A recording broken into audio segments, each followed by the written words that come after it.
Hello, I'm Reverend Scott Wipperman, pastor here at First Presbyterian Church in Helena, Montana, and we welcome you to our worship service today. I'd like you to know that regardless of who you are or where you are in your journey of faith, you're welcome here at First Presbyterian Church.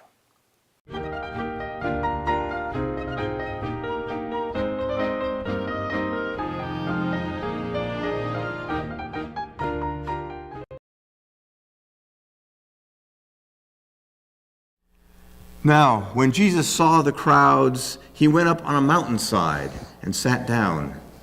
His disciples came to him, and he began to teach them.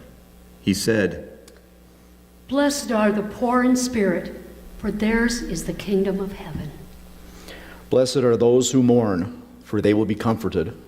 Blessed are the meek, for they will inherit the earth. Blessed are those who hunger and thirst for righteousness, for they will be filled. Blessed are the merciful, for they will be shown mercy. Blessed are the pure in heart, for they will see God.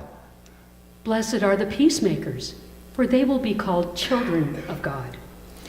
Blessed are those who are persecuted because of righteousness, for theirs is the kingdom of heaven. Blessed are you when people insult you, persecute you, and falsely say all kinds of evil against you because of me. Rejoice and be glad, because great is your reward in heaven. For in the same way they persecuted the prophets who were before you."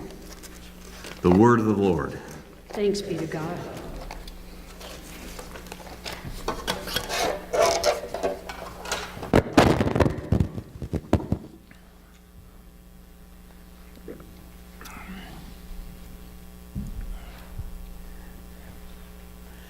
I suspect you may know somebody who you would say was on the foolish end of the spectrum.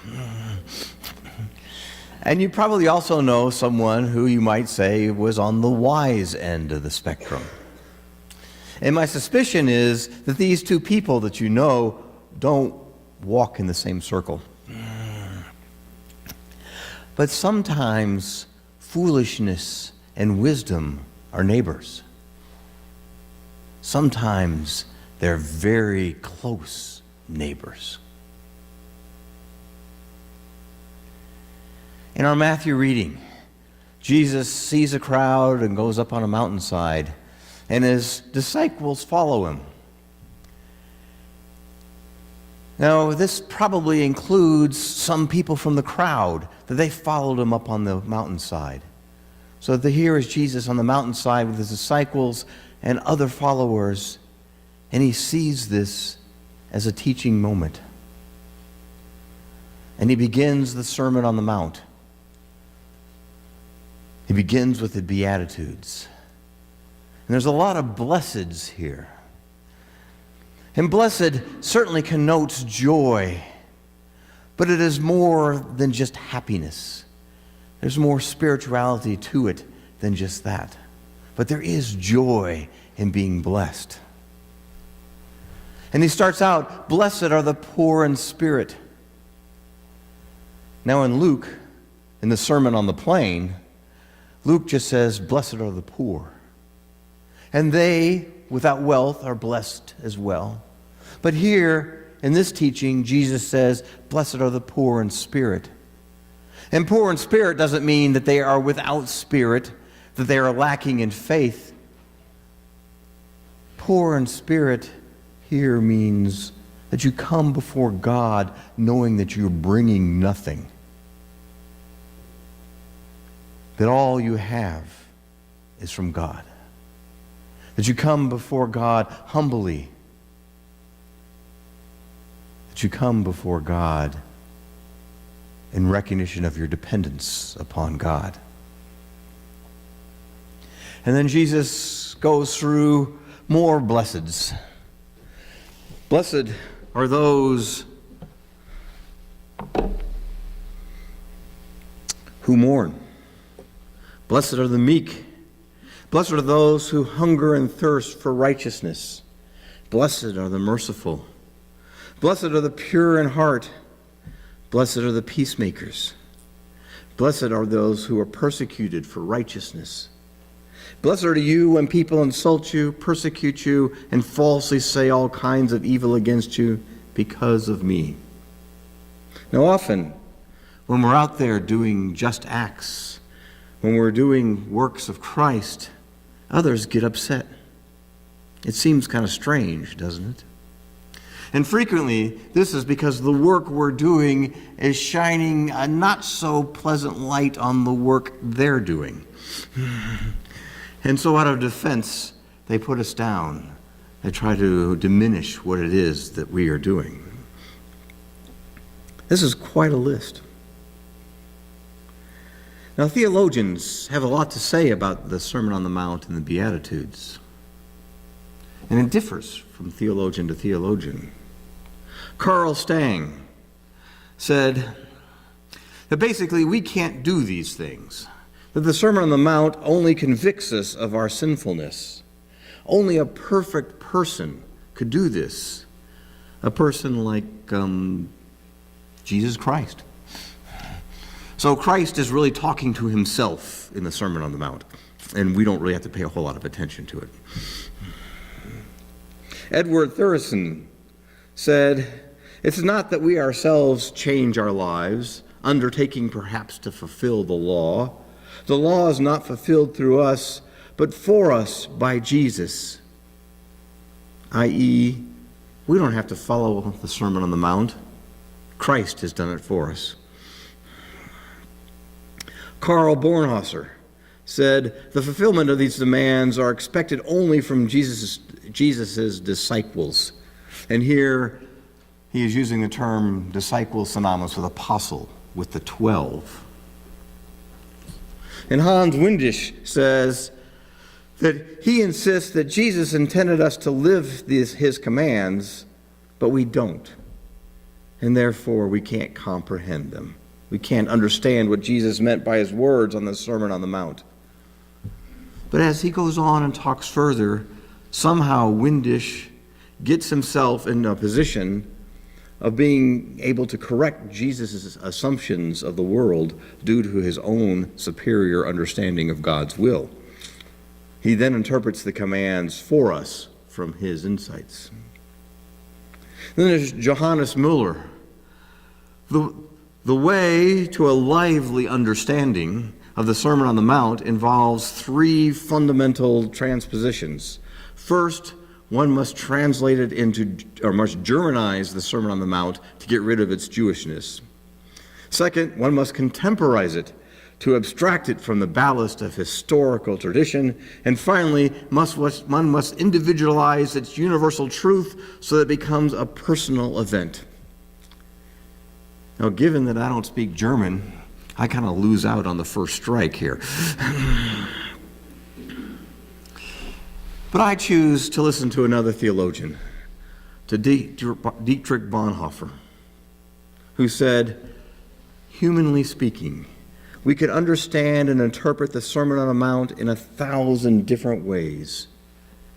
Jesus only knows one possibility: simple surrender and obedience. Not interpreting it, not applying it, but doing it and obeying it." Jesus on the Mount is using this as a teaching moment. The Beatitudes are not descriptive, they are prescriptive. Jesus is telling us what we need to do to be one of his followers. He's speaking to the disciples, but he's speaking to all who are gathered there. He's speaking to us who are hearing these words here today. What does it mean to follow Christ? He's saying that my favor comes not with climbing the ladder or boasting about our accomplishments or doing whatever it takes to meet the monthly numbers. The teacher will be pleased with the ones who are poor in spirit, who are meek in manner and hungry for righteousness rather than power. Persecution for the sake of this teacher will be a cause for rejoicing. High praise from people is not something to be sought or to be valued. But this is not the first time we've heard these things. This is not the first time we've heard what it means to be a follower of God and of Christ. Psalm 15, which is in the lectionary reading for today, and which was incorporated into the call to worship this morning. In it, the psalmist asks, Lord, who may dwell in your sacred tent? Who may live on your holy mountain? And then he gives the answer. The one who does what's righteous, the one who speaks truth from their heart, who utters no slander, who does no wrong to the neighbors, who casts no slur upon others, who despises a vile person, yet who honors one who fears the Lord. The one who keeps an oath even when it is painful to do so and doesn't change his mind. Who lends money to the poor without interest, who does not accept a bribe against the innocent. And then in Micah, we read about the person asking, how do I come before the Lord, as I talked with the children? And the Lord replies that I have shown you, O mortals, but I'll tell you again. Do justice, love mercy, and walk humbly with me. That last verse of Micah, the one we know so well, the Lord's requirements. They are the summary of what the covenant has spelled out over and over again already. There's no surprises here. And there's no surprises in Psalm 15. There's no surprises in the Beatitude. We hear the blessings of the meek and the pure and nod our heads and imagine that either in heaven or in some yet to be realized earthly future, the refugees will have one of the many rooms for them in God's mansion or in a violence-free country. But not now. And we truly believe it's awful that it's this way, that it can't be now. But it's foolishness to think it could be otherwise, right? Purity of heart, peacemaking, mercy, doing justice, loving kindness, walking humbly with God. This is simply foolishness to the many in the world scrambling for bigger and better and more. But this is the very essence of the power and the will of Jesus Christ. And this is where Paul comes and speaks up. For the cross is foolishness to those who are perishing. And here by perishing, he's not talking about Christians who are being persecuted. Those who are perishing are those who are after the material world, those who are chasing false idols and false gods, little g gods. And he goes on, but to us who are being saved, the cross is the power of God. And Paul quotes Isaiah, I, God, will destroy the wisdom of the wise, the intelligence of the intelligent I will frustrate. Where is the wise person, Paul asks? Where is the teacher of the law? Where is the philosopher of this age? Has God not made foolish the wisdom of the world? We preach Christ crucified, a stumbling block to those whom God has called, both Jews and Greeks. Christ, the power of God and the wisdom of God. For the foolishness of God is wiser than human wisdom, and the weakness of God is stronger than the greatest human strength. Standing in God's wisdom often looks foolish to the world, right? This is where foolishness and wisdom become very close neighbors. The opposite sides of the same coin, even. God chooses the foolish things of the world to shame the wise. God chooses the weak things of the world to shame the strong. God chooses the lowly things of the world and the despised things and the things that are not to nullify those things that are. Why does God do this? So that no one may boast before God. So we can't go there and say, I did it my way. Look at what I've done with all my powers and my strengths and my skills and my talents and my resources. No, so that we can come before God humbly, recognizing that we bring nothing before God, and God gives us our gifts, that we are dependent upon God. Close neighbors, two sides of the same coin. One side that looks foolish to the world, the other side that looks wise to God,